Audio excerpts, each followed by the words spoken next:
then is just coming up for sale. This is a car that's had extensive work done on it, and the chap is actually going racing in a rather serious racing series. So this is going to have to go to make way for it.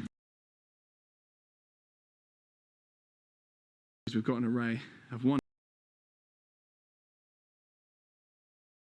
rinse sort of top of the line set menu, if you like.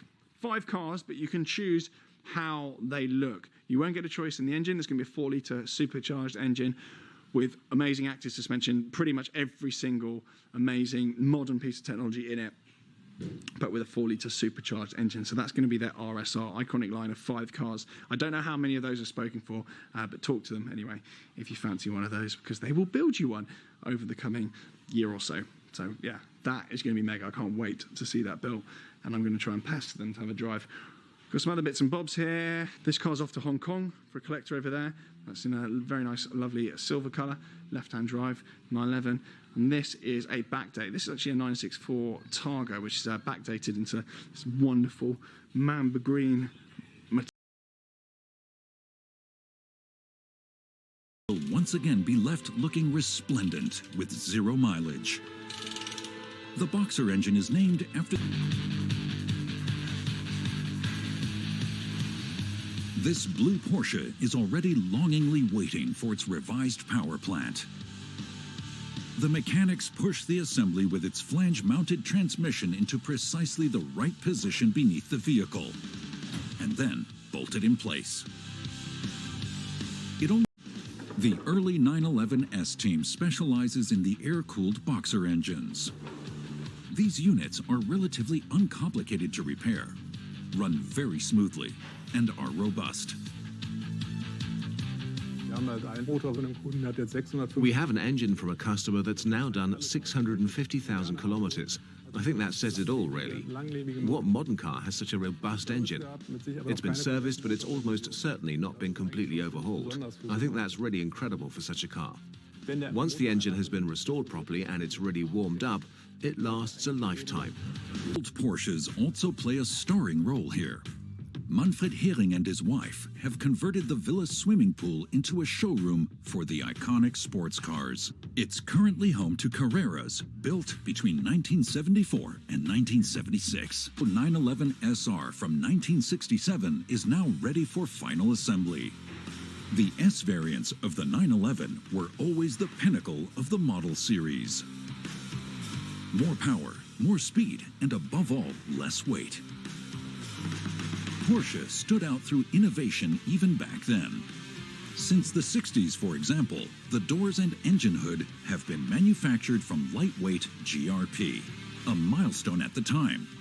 Fully restored, this car will have a price tag of around 300,000 euros. But getting to that point will take a few more hours of work. A mechanic is fitting the rubber seals and the bumpers. The seals are always completely renewed at early 911S. They protect the bumpers from water penetration and soiling, and therefore from rust. Working on the old vehicles is still something special, even for the experienced mechanics. It's actually best on the F models when you can apply something here, and then you have a relatively straight line to the tail lamp later on. That will turn slightly in a minute so that we have a proper line when we've tightened it, and then it looks really tidy.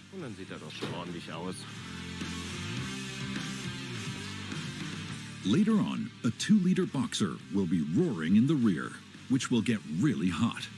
The mechanic therefore installs a Kevlar heat shield on the rear cover panel. It's one of the few parts that aren't found on the original from the 1960s.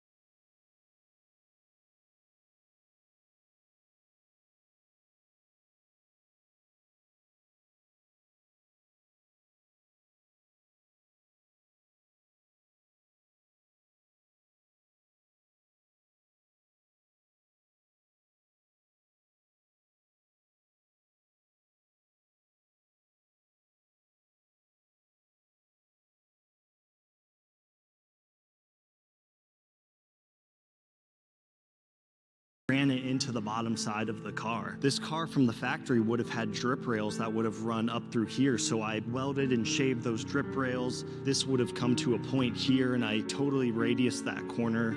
These are the 356A Beehive taillights, and what I did was I hand hammered dimples in the car to where the lights sit almost recessed into the quarter panels of the car, so it looks like it belongs there. It's not just an afterthought. I cut a custom single grille into the car and made the opening so that you can see the engine through here and so that it provides more cooling. And all of these hand hammered louvers, which were done with the cutoff wheel and just hammered by hand, it's hundreds of thousands of hammer marks just over and over until you get that shape. There's something so special to me about just taking raw materials and creating functional art out of that, and something that can exist on the panel of a car and really bring everything together and backdate it and make it look earlier. And by shaving the fuel details on the car that at first you won't notice, but if you really take a good look and walk around the car and catch it at a certain angle, you'll notice things like the pitch of the B pillar matches the pitch of the roll bar. What you're subconsciously seeing is all of these lines work together in a way that's natural and that's organic, and it creates this overall profile of the car that's just so elegant yet functional. So I wanted to incorporate a lot of the details of the 356, not only on the exterior but also the interior. The beige perforated headliner like a 356, the tan square weave carpet, the 356 chrome door handles that were retrofitted and modified to the car. So the dash is my version of a 356 Speedster dash in a 912 coupe. And I did that by completely reworking the dash and smoothing everything and taking it from a factory 5-gauge car to a 3-gauge car.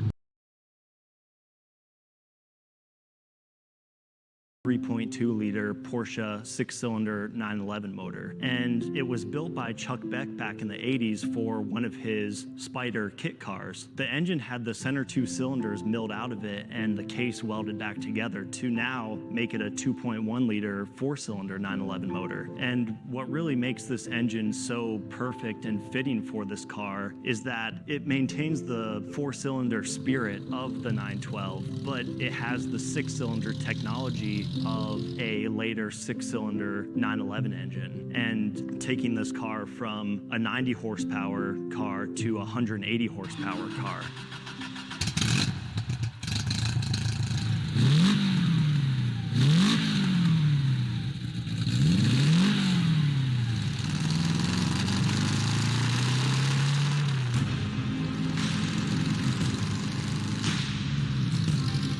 There's something so special to me about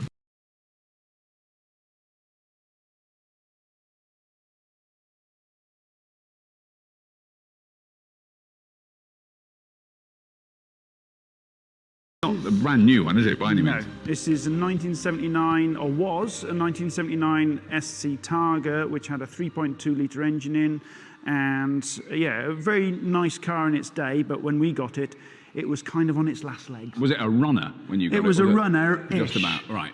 Focus on the ish. So we had to do a complete restoration on this. But I mean, it looks immaculate now. So it isn't just that you've converted it to an electric car, you've kind of rebuilt it. Yeah, there's two kind of things that we do. We do complete restorations and then electrify, or we take a pretty good car and then just do the electrification. But on this one, it was a full-on restoration that we had to do. New wings, bare metal respray, a complete ground-up restoration on this. Wow. And what we've also done as well is a little bit of styling. So you'll see some things like the chrome headlights, rims, because normally these are color-coded, LED headlights. So we've done a little bit of what's called a soft backdate.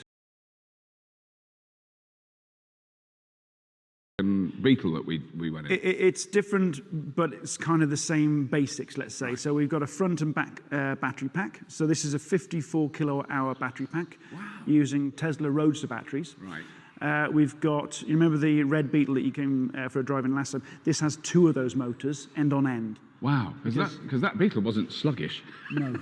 This has 2. Yeah, this has 2. So Right. we've got 54 kilowatt hours of battery pack, which is good enough for about 200-mile range if Wow. you're driving sensibly. Just like any other car, petrol car, if you drive like me, Yeah. that It's a bit range less. might come down, Yeah. but sensibly you'll get 200-mile range out of it. And the 0 to 60 on this now with the electric motor is about half a second to a second less than when it had the big 3.2 lump in it. Wow, so it's very comparable. Now there's a boot. Yeah, no, I have seen in the back, and that's full of very complicated German engineering normally. Yeah, that smells and drips oil on your driveway. Drips oil on your driveway and breaks down. But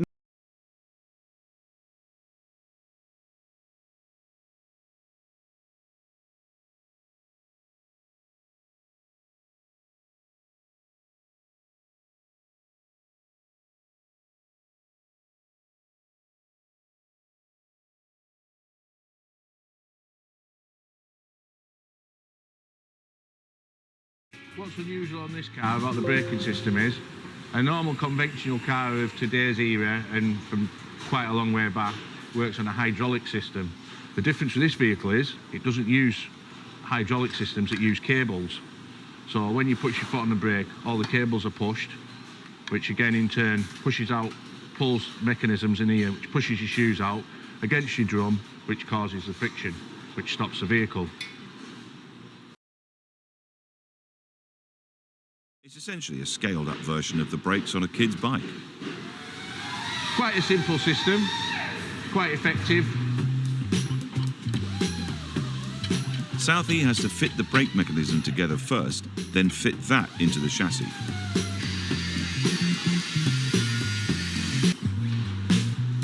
This handbrake system is what makes the car a cable brake, the feature that attracted the buyer in the first place. So that's now in, so when I push that brake pedal, this should push forward. All right, mate? All right, buddy? Perfect. On pair. Reproduction? No. No? Originals? Cool. Should get there with a bit of jiggery-pokery.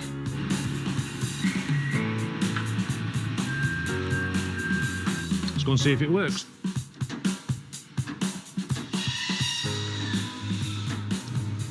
Perfect. I'm happy.